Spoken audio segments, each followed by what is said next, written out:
আসসালামু আলাইকুম। আপনারা সবাই কেমন আছেন? আশা করি আপনারা সবাই ভালো আছেন। আজকে আরও একটা ভিডিও নিয়ে আপনাদের মাঝে চলে আসলাম।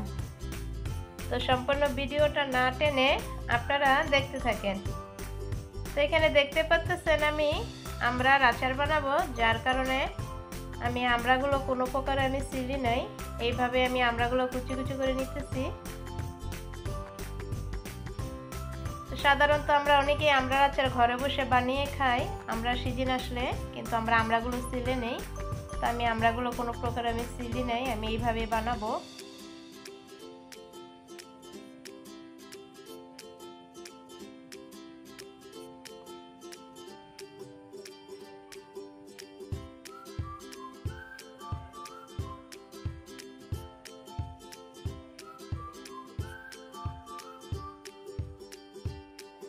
তো দেখতেই পাচ্ছেন এখানে আমি এক এক করে সব আমড়াগুলো আমি কুচি কুচি করে নিতেছি, কারণ এইভাবে নিলে আমড়ার আচারটা খুব সহজে বানানো যায়।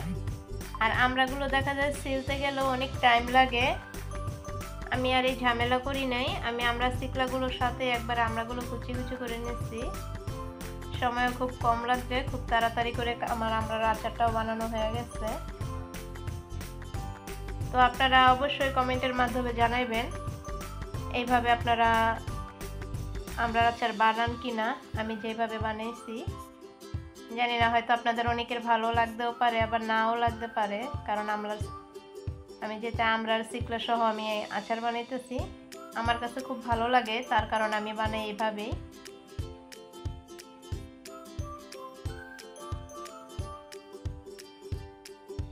তো আমি আমরা আচারটা যেহেতু আমি বানাইছি, আমি কোনো প্রকারে এখানে আমি এক্সট্রা কোনো পানি ব্যবহার করি নাই, যার কারণে আমি আগে থাকতেই সরিষার তেল দিয়ে তারপর আমি আমড়ার আচারটা বানাইতেছি, কারণ আমড়াটা যেহেতু টক ঝাল মিষ্টি হইব এই কারণে।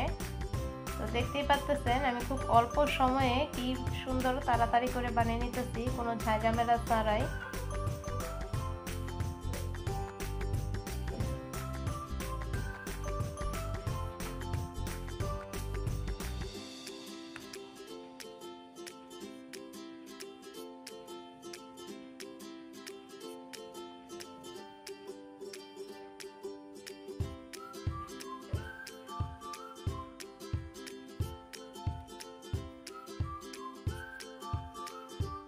আমড়ার আচারটা আমরা যদি না ছিল এরকম শুকলা সহ যদি আমড়ার আচারটা যদি এরকম করে বানানো যায়, এটার একটা ঘ্রাণ আসে অন্যরকম। যদিও এখানে আমি মিষ্টি দিয়ে তারপর চিনি দিয়ে তারপর গুড় দিয়ে বানাইছি, তারপরও আমড়ার একটা টক টক একটা ঘ্রাণ থাকে, খুব ভালো লাগে।